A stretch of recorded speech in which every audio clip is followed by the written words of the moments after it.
जय हिंद दोस्तों। आज हम बताने उत्तर प्रदेश पुलिस इसके वेतन, ड्यूटी पॉइंट, ड्यूटी आवर, छुट्टी, ट्रेनिंग, आवास की सुविधा, मेडिकल की सुविधा, पोस्टिंग और ट्रेनिंग के दौरान वेतन कितना मिलेगा। तो वीडियो शुरू करने से पहले हमारे चैनल को सब्सक्राइब, शेयर, लाइक करिए। तो शुरू करते हैं। तो इसका जो वेतन मिलेगा तो वो 2000 ग्रेड पे मिलेगा, 2000 ग्रेड पे मिलेगा। और ग्रेड पे स्टार्टिंग होती है 2000 ग्रेड पे, जिसकी जैसी भी है, जैसे दरोगा की होती है 4600 ग्रेड पे, ऐसे 2000 ग्रेड पे स्टार्टिंग होगी। और जो आपका बेसिक रहेगा वो बेसिक पे जो रहेगा 21,700 रुपये रहेगा, 21,700 रुपये रहेगा। और जो महंगाई भत्ता आपको मिलने वाला है वो 50%, मतलब बेसिक पे का 50% आपको महंगाई भत्ता मिलेगा, 10,850 रुपये। ठीक है। और जो आपको मोटरसाइकिल भत्ता, जो ट्रैवलिंग भत्ता होता है, तो मोटर साइकिल भत्ता जो मिलता है अभी अभी तो 200 रुपये मिलता है, मगर हमारे माननीय मुख्यमंत्री योगी जी ने ऐलान किया है कि 500 रुपये महंगाई भत्ता कर दिया जाएगा। और बाकी आपका टीएडीए भी बनता है। जैसे आप कहीं अपना थाना क्षेत्र से बाहर ड्यूटी करने जाते हैं तो टीएडीए भी बनता है। अब ये फर्स्ट सिटी, सेकंड सिटी और थर्ड सिटी के हिसाब से होता है। जो सबसे थर्ड सिटी होती है उसमें 240 रुपये पर डे के हिसाब से मिलता है, और जो फर्स्ट सिटी होती है उसमें 390 रुपये मिलता है। तो आपका मकान का किराया कितना मिलेगा, मकान का जो भत्ता रहेगा वो इसमें भी फर्स्ट सिटी, सेकंड सिटी और थर्ड सिटी होती है। तो जो फर्स्ट सिटी रहती है उसमें 2400 रुपये मिलते हैं, और जो सेकंड और थर्ड सिटी रहती है, तो जो थर्ड सिटी रहती है उसमें 1200 रुपये मिलते हैं। और जैसे आप थाने में ड्यूटी कर रहे हैं तो थाने में रहते हैं तो आपको जो जैसे बाहर रूम लेके रहते हैं तो आपको 800 रुपये बाहर का रहने का किराया दिया जाता है, जो वेतन में लग के आता है। ठीक है। और आपका जो भोजन भत्ता रहता है, जो भोजन के लिए मिलेगा, वो 875 रुपये मिलेंगे आपके, 875 रुपये मिलेंगे। और जो कट मेंटेनेंस भत्ता जो मिलेगा वो आपका 188 रुपये मिलेगा। और आपका ये सारे भत्ते हो गए हैं। अब आपका जो एनपीएस, नेशनल पेंशन स्कीम, ठीक है, तो जो ये नेशनल पेंशन स्कीम आपके वेतन से कटती है, जो आपको वो कहते हैं रिटायर होने के बाद मिलती है। तो बेसिक पे और महंगाई भत्ते का 10%, मतलब आपको जो मिलेगा 3168 रुपये, मतलब मिलेगा नहीं, ये 3168 रुपये आपके वेतन से कटेंगे। और जो सोसाइटी डिडक्शन, ये 31 रुपये कटेंगे। ठीक है। इसका प्रॉफिट आपको मिलता है रिटायर होने के बाद मिलता है।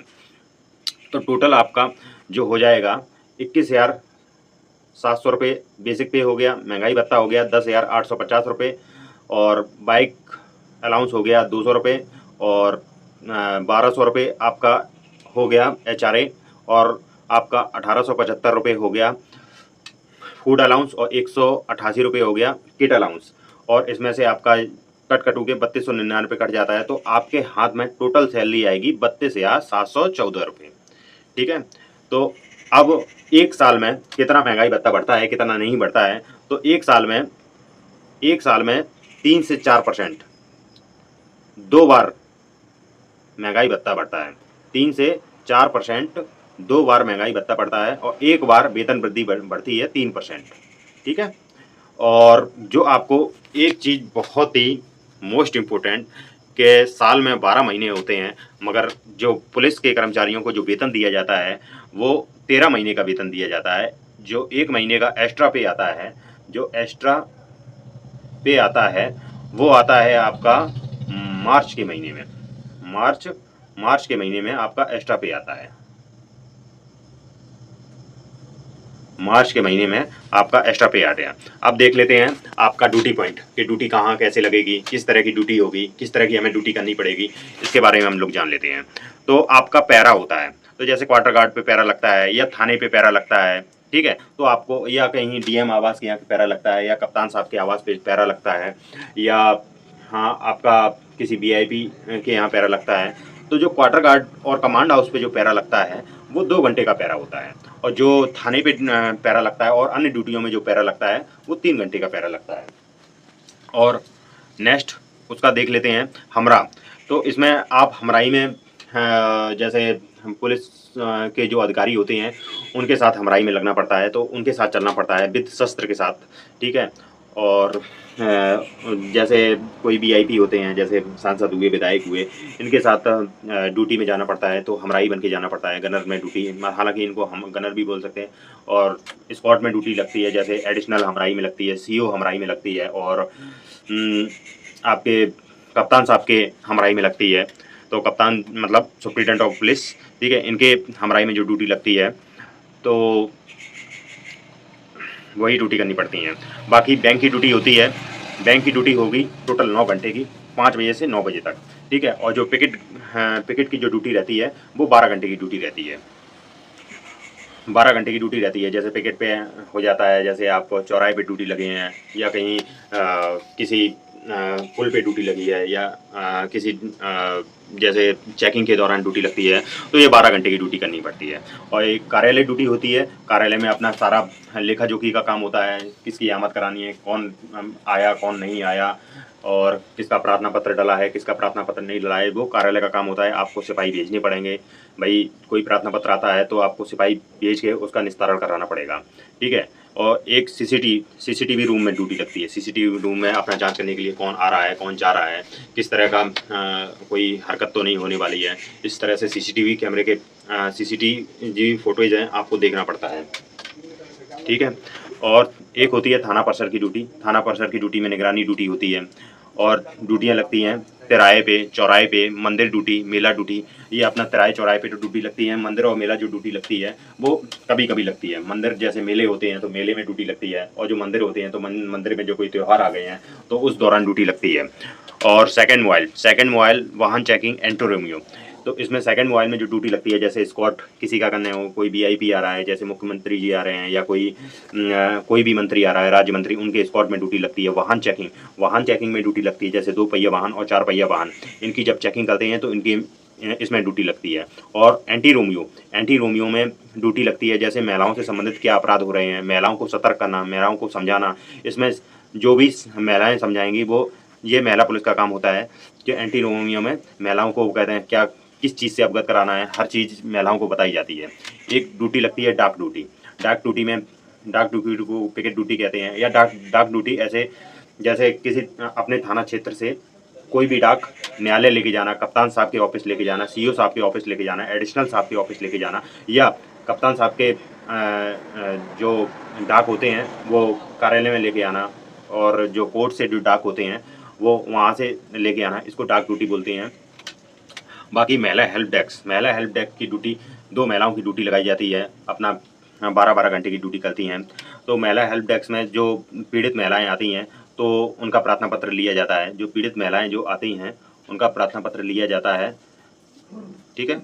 और उनका प्रार्थना पत्र लेके उनका बाकायदा सुनवाई की जाती है, क्योंकि ज़्यादातर महिलाएं बाकायदा पुरुषों को अपनी प्रॉब्लम नहीं बता पाती हैं, तो अपनी सीधे महिलाओं को प्रॉब्लम बताती हैं। तो उसके लिए महिलाओं की ड्यूटी लगती है। और बाकी जो महिलाएं हमारी भर्ती होती हैं, तो जितनी भी लड़कियां भर्ती होती हैं तो वो 164 का बयान, मेडिकल करवाना, या कोई ख़त्म हो जाता है तो उस दौरान महिलाओं की ड्यूटी लगती है। और जब भी कोई आपत्ति आती है या कुछ भी बाकायदा मतलब होता है, जैसे पीएम कराने जाना है, पोस्टमार्टम ड्यूटी, तो पीएम कराने जाता है तो उसमें एक पुरुष सिपाही भी महिलाओं को मिलता है। तो इसमें ज़्यादा घबराने वाली बात नहीं है कि हम अकेले जाएंगे, अकेले कैसे करेंगे। तो उसके लिए आपसे जो सीनियर होगा उसको आपके साथ भेजा जाता है, ठीक है। और इसके बाद लगती है संदिग्ध वाहन चेकिंग, जैसे 2 पहिया वाहन, 4 पहिया वाहन, इनकी चेकिंग करनी है। कोई बहुत से होते हैं मादक पदार्थ अपना लेके आते हैं, कुछ जैसे हथियार कट्टा ये लेके आते हैं, तो इसमें संदिग्ध वाहन की चेकिंग की जाती है, जो बैरियर पे लगाई जाती है, और 12 घंटे की ड्यूटी होती है, और इस दौरान आपको चेकिंग करनी होती है। तो इसमें जो संदिग्ध व्यक्तियों को थोड़ा सा निगरानी रखनी पड़ती है, जैसे कुछ लोग ज़्यादा तेज़ चला रहे हैं, या और बिना हेलमेट के चल रहे हैं, या इनके पास कोई कागज़ नहीं है, तो उस दौरान उनका चालान काटा जाता है। और एक होती है स्पेशल ड्यूटी जो होती है, स्पेशल ड्यूटी जैसे आपके मुख्यमंत्री जी आ रहे हैं, या कोई भी प्रधानमंत्री जी आ रहे हैं, या कोई भी मंत्री आ रहा है, या कोई वीआईपी आ रहा है, तो उसमें ड्यूटी लगाई जाती है। और ये ड्यूटी आपके जनपद में भी हो सकती है, या बाहरी जनपद में भी हो सकती है। जहाँ भी ड्यूटी होती है तो आपको भेजा जाता है, वहाँ ड्यूटी कराई जाती है। वहाँ सुरक्षा की ड्यूटी होती है, और आपको वहाँ सतर्कता से ड्यूटी करना पड़ता है, ठीक है। एक होती है CCTNS ड्यूटी। CCTNS ड्यूटी बड़ी आसान होती है, हालांकि इसमें कहीं जाना आना, कहीं बाहर आपको कोई जाना नहीं पड़ेगा, कोई ट्रैवल नहीं करना पड़ेगा। आपको जाइए कंप्यूटर में अपने आराम से कहते हैं बैठिए और रवानगी, जैसे कोई ड्यूटी करके आ रहा है तो उसकी वापसी करनी पड़ती है, ड्यूटी करने के लिए जा रहा है तो रवानगी करनी पड़ती है। तो यही सब काम होता है। और जो हमारे SI होते हैं तो उनका पर्चा काटना पड़ता है। तो उसमें कहते हैं जो बोलते हैं अपनी विवेचनाओं से संबंधित, तो उसमें कंप्यूटर में टाइप करना पड़ता है। यही काम होता है CCTNS का।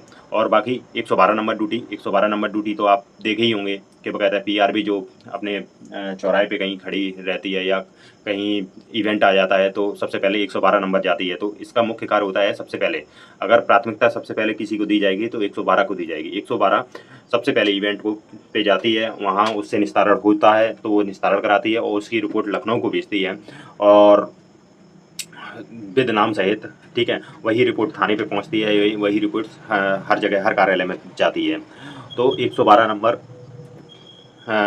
जो 2 पहिया वाहन की जो ड्यूटी होती है वो 8 घंटे की ड्यूटी होती है और जो 4 पहिया वाहन में जो ड्यूटी होती है वो 12 घंटे की ड्यूटी होती है। 2 पहिया वाहन तो अपना किसी तरह से बकायदा बाइक पे जा रहे हैं या अपना ड्यूटी करना हुआ तो अपना धूप धाप से अपना छाया में खड़े हो जाओ और बाकी इवेंट आए तो अपना चले जाओ। और 4 पहिया वाहन में 12 घंटे की ड्यूटी होती है। आजकल तो जो 4 व्हीलर स्कॉर्पियो आ रही हैं उसमें AC लगी हुई आ रही है, टेंशन फ्री रहो, आराम से मस्ती से ड्यूटी करो और जब कोई इवेंट आए तो सबसे पहले इवेंट पे जाके उसको पिकअप करो, ठीक है। बाकी CCTNS ड्यूटी इसके बारे में मैं बता दे रहा हूँ। CCTNS ड्यूटी, ठीक है, यह कंप्यूटर की ड्यूटी होती है। इसमें कौन कहाँ आ रहा है, कहाँ जा रहा है, किसकी रवानगी करनी है, किसकी वापसी करनी है और दरोगाओं की विवेचनाओं से संबंधित कार्य करना पड़ता है। और 8 घंटे की ड्यूटी होती है और कहीं बाहर जाना नहीं पड़ता है। अपने ऑफिस में आइए और ऑफिस का काम करिए और अपने रूम पे जाइए। पिकेट ड्यूटी हमने बता ही दिया था, 12 घंटे की ड्यूटी लगाई जाती है और इस टाइम के बीच खाने पीने के लिए बारी बारी करके जा सकते हैं। जैसे 2 लोग लगे हैं तो 1 लोग चला जाएगा, 1 लोग ड्यूटी करता रहेगा, ठीक है। और ऐसे ही पिकेट ड्यूटी होती है जो बैंक की ड्यूटी होती है 9 बजे से 5 बजे तक होती है, ठीक है। और 112 घंटे के लिए मैंने बता ही दिया है। 2 पहिया वाहन में 8 घंटे की ड्यूटी होती है और 4 पहिया वाहन में 12 घंटे की ड्यूटी होती है। और इसमें मेन चीज़ है, आपको जो इस ड्यूटी के दौरान जो वेतन मिलेगा वो तो मिलेगा प्लस 2,000 रुपये एक्स्ट्रा और मिलते हैं। और ऐसे ही जब आप GRP में जाएंगे, रेलवे GRP में जाएंगे तो उसमें भी आपको 2,000 रुपये एक्स्ट्रा मिलता है। अवकाश, अब अवकाश देख लेते हैं अवकाश कितने होते हैं। तो देखो 30 CL मिलते हैं, 30 EL मिलते हैं और मेडिकल। CS होता है आकस्मिक अवकाश, जो आपको कहीं अटेंडम कहीं जाना पड़ गया तो आपको 30 दिन का साल भर में पूरे 12 महीने में आपका 30 दिन का CL अवकाश मिलता है और 30 दिन का EL अवकाश मिलता है। और मेडिकल, जैसे आपको कोई दिक्कत हो गई, बीमार पड़ गए या कोई चोट वगैरह लग गई तो आप मेडिकल लीव ले सकते हैं। और एक इसमें होता है सिक का प्रावधान और होता है। तो जब आपको जैसे कहीं ड्यूटी के दौरान कहीं छुट्टी उट्टी पे नहीं जाना है या कहीं भर्ती भी नहीं होना है तो आप सिक ले सकते हैं। और सिक के दौरान आपको जितनी आपका जब तक आप बीमार हैं तब तक आपको उपचार किया जाएगा। आपको आपके साथ सिपाही भी जाएंगे, हैं, सिपाही की भी ड्यूटी लगेगी जब तक आप स्वस्थ नहीं हो जाते हैं तब तक, ठीक है। और ट्रेनिंग के दौरान ट्रेनिंग होती है हम अपनी 6 महीने की होती है। 6 महीने की ट्रेनिंग होगी। ट्रेनिंग के दौरान आपको अपना परेड करनी पड़ेगी, ठीक है, PT होगी और आपको शस्त्र के बारे में बताया जाएगा, खोलना बांधना, एम कैसे लगाना है, कैसे फायरिंग करनी है, इस चीज़ के बारे में बताया जाएगा। और विधिवत आपकी ट्रेनिंग कराई जाएगी। और जो ट्रेनिंग का शेड्यूल रहता है वो बहुत ही बिजी शेड्यूल रहता है। इसमें आपको सुबह से शाम तक व्यस्त रखा जाएगा और आपकी जो क्लास लगेंगी वो 10 बजे से लेके 2 बजे तक क्लास लगती हैं। 4 घंटे की आपको सिविल की क्लास लगती है। तो जो सिविल पुलिस के सिपाही होंगे उनको 4 घंटे की क्लास दी जाएगी और विधिवत आपको CRPC IPC, ठीक है, और बाकी जो भी आपके अपराध से संबंधित किताबें पढ़ाई जाएंगी और उनके बारे में बताया जाएगा। और आपको आवास की सुविधा आपको जब आप थाने पे ड्यूटी में रहते हैं तो आपको सरकारी क्वार्टर मिलेगा। अगर सरकारी क्वार्टर खाली नहीं है तो बैरक में आपको रहना पड़ेगा, है। और आप जैसे बाहर रहते हैं तो आपको HRA मिलता है और HRA आपके सिटी के अलाउंस से मिलता है। वो मैं आपको पहले ही बता चुका हूँ। जैसे आप बाहर रहते हैं तो जैसे थाना परसन में रहते हैं, जैसे आपका सिटी के हिसाब से, मतलब जो फर्स्ट सिटी होगी जैसे कानपुर हुआ लखनऊ हुआ, बनारस हुआ, ये फर्स्ट सिटी में आते हैं तो आपको 2400 रुपये अलाउंस मिलेगा। अगर आप थर्ड सिटी में आते हैं तो 1200 रुपये अलाउंस मिलेगा। मेडिकल की सुविधा के बारे में हमने बता ही दिया है कि मेडिकल की सुविधा नौकरी लगने के बाद सभी मतलब अपनी नौकरी लगने के बाद सभी सदस्यों को पंडित दीनदयाल उपाध्याय कर्मचारी कैशलेस कार्ड बनवा सकते हैं। अगर आप प्राइवेट इलाज कराना चाहते हैं तो उसके लिए आपको प्राइवेट इलाज कराना चाहते हैं तो आपके लिए मेडिकल का फॉर्म भरना पड़ता है, उसको सबमिट करना पड़ता है, उसको और सीएमओ से वेरीफाई करवाना पड़ता है, फिर आपको ट्रेजरी से पैसा बरामद हो जाता है। तो मेडिकल की सुविधा के लिए कोई टेंशन नहीं है, मेडिकल की सुविधा आराम से मिलेगी। ठीक है, अब आपकी पोस्टिंग कहाँ होनी है, तो आपकी पोस्टिंग जो होगी तो पुलिस विभाग में बॉर्डर स्कीम इस टाइम लागू है।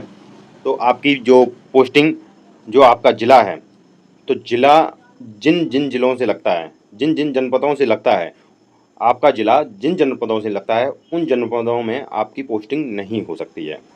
उस ज़िले से तीसरे ज़िले में आपकी पोस्टिंग होगी। ठीक है, तो और जब रिटायरमेंट होंगे, जब रिटायरमेंट के 2-3 साल बचते हैं तो आपकी बगल वाले ज़िले जो ज़िला लगता है उसमें तो पोस्टिंग हो ही नहीं सकती, उसके बगल वाले ज़िले में आपकी पोस्टिंग हो जाएगी। ठीक है, और ट्रेनिंग के दौरान आपको जो वेतन मिलेगा वो आपको टोटल उसमें एचआरए जुड़ा नहीं होता है, तो आपको जो 32,714 रुपये मिलेगा और पोस्टिंग होने के बाद आपका एचआरए जुड़ जाएगा।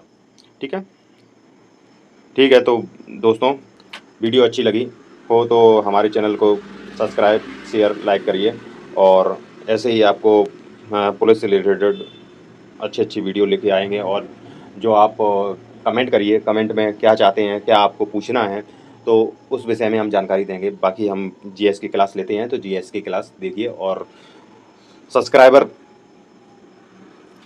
हमारे चैनल को सब्सक्राइब करिए, तो जो कि थोड़ा सा हमें भी लगे कि हाँ चीज़ों को बताने में अच्छा लग रहा है या हमारी जो चीज़ें बताई हुई चीज़ें पसंद आ रही हैं आप लोगों को। तो जय हिंद दोस्तों, धन्यवाद।